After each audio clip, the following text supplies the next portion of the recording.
the leaders of France, we spoke to, and Germany, and UK, all very good leaders, very good friends of mine, and we discussed Ukraine in pretty strong words. And we'll see what happens. I mean, we're waiting to hear answers before we progress. You know, we're not spending any money in Ukraine.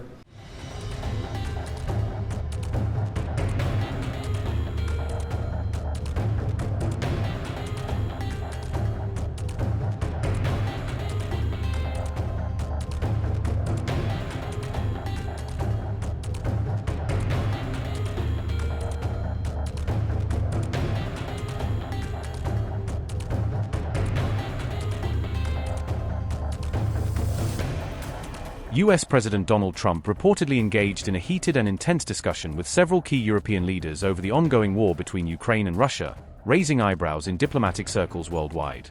On December 10, Trump reportedly spoke directly with European leaders including French President Emmanuel Macron, German Chancellor Friedrich Merz, and UK Prime Minister Keir Starmer, presenting and pushing his proposed peace deal for the Ukraine-Russia conflict. Trump later admitted that pretty strong words were exchanged during the call, signaling that the discussion was far from cordial and underscoring the growing tensions between Washington and its European allies.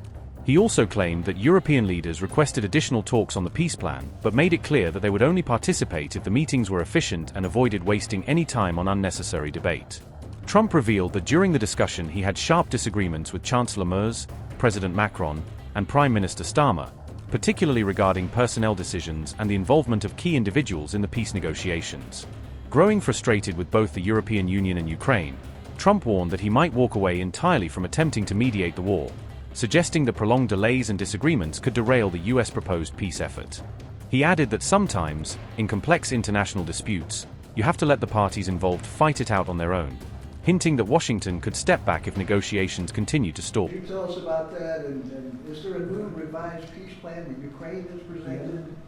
The leaders of France, we spoke to, and Germany, and UK, all very good leaders, very good friends of mine, and we discussed Ukraine in pretty strong words. And we'll see what happens. I mean, we're waiting to hear answers before we progress. You know, we're not spending any money in Ukraine. We're selling basically missiles and everything else to NATO. And NATO's paying us, and then they distribute it to who they want. I guess they're mostly distributing to Ukraine, but we're not spending money. But you know, we're spending a lot of time and a lot of effort, because last month 27,000 soldiers were killed. Both, think of it, 27,000. That's, if you take a football game and take half the stadium, that's 27,000. So 27,000 soldiers were killed. Russian and Ukrainian soldiers were killed. And I want to see that stop. We'll find out. Look, there are a lot of things happening right now. A lot of people say it's closer than it's ever been. It's a war that would have never started. If I were president, would have never started. It's a war that should never have started. But we'll have it figured out, I think, within a pretty short time. You say very strong terms, sir. Could you explain that? Well, I think we had some little disputes about people. And we're going to see how it turns out. And we said before we go to a meeting, we want to know some things. You know, they would like us to go to a meeting over the weekend in Europe, and we'll make a determination depending on what they come back with. We don't want to be wasting time.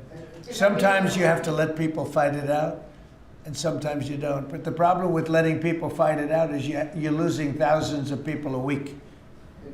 It's ridiculous. The whole thing is ridiculous.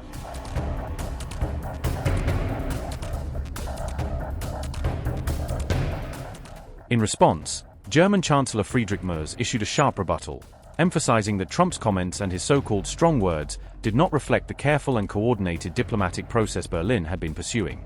Chancellor Merz reportedly stated that Trump appeared unaware that Kyiv had already sent a revised version of the peace proposal back to Washington, underlining a miscommunication between the parties. German officials acknowledged that disputes over territorial issues are the main reason the Ukraine-Russia peace deal has reached a stalemate, indicating that the conflict cannot be resolved without addressing these core concerns. First and foremost, to the German Chancellor, you spoke a little bit about your phone conversation with President Trump last night. He said that strong or harsh words were used in that phone conversation. Can you shed some light on where the friction points lie between the U.S. and the European position on a possible peace in Ukraine?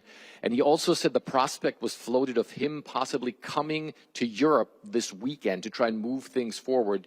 Do you have anything on the possible prospect of that happening, or a U.S. top delegation coming over here to Europe to try and move things forward? If you don't mind, I'm answering in German. We have indeed had a very detailed conversation yesterday afternoon with President Trump, Emmanuel Macron, Starmer, and I. We talked about the ongoing process in the coming days. We suggested to him that over the weekend we now finalize the discussion of the documents together with the American government. There's a proposal that he did not yet know about at the time we talked on the phone, as it had not yet been sent to the Americans. Had been sent. We did that yesterday in the late afternoon. This is primarily about the question of what territorial concessions Ukraine is willing to make. However, this is a question that mainly the Ukrainian president and the Ukrainian people must answer. We also made this clear to President Trump. And if we proceed in this process as we envision, then there will be talks with the American government over the weekend, and then there may be at the beginning of next week a meeting here in Berlin. Whether the American government participates or not also depends heavily on the joint drafting of the documents currently being worked on. I am reasonably confident that we will succeed. And I took from yesterday's telephone conversation with President Trump the firm impression that he is willing to go down this path with us, because he knows that the Europeans also need to have their own interests heard here.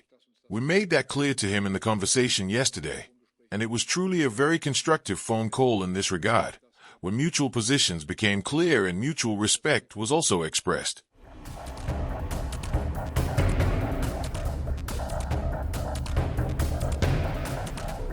Tensions are reportedly escalating between Trump and Ukraine's President Volodymyr Zelensky, as Trump continues to pressure Kyiv to accept terms that Zelensky and his team view as highly contentious.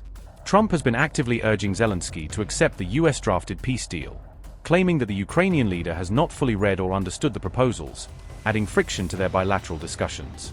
However, Ukrainian officials told AFP that Zelensky had already sent an updated draft of the peace plan to Trump, indicating that Kyiv has been engaging seriously with the process, despite Trump's criticisms. The revisions reportedly include changes to Trump's original proposal, particularly around territorial concessions, with Kyiv seeking to modify terms that would require Ukraine to surrender land to Russia.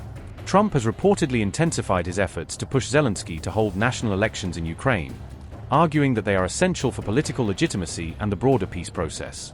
In response, President Zelensky firmly stated that Ukraine does not require any outside pressure to schedule elections, asserting the country's sovereignty and right to make its own democratic decisions without interference.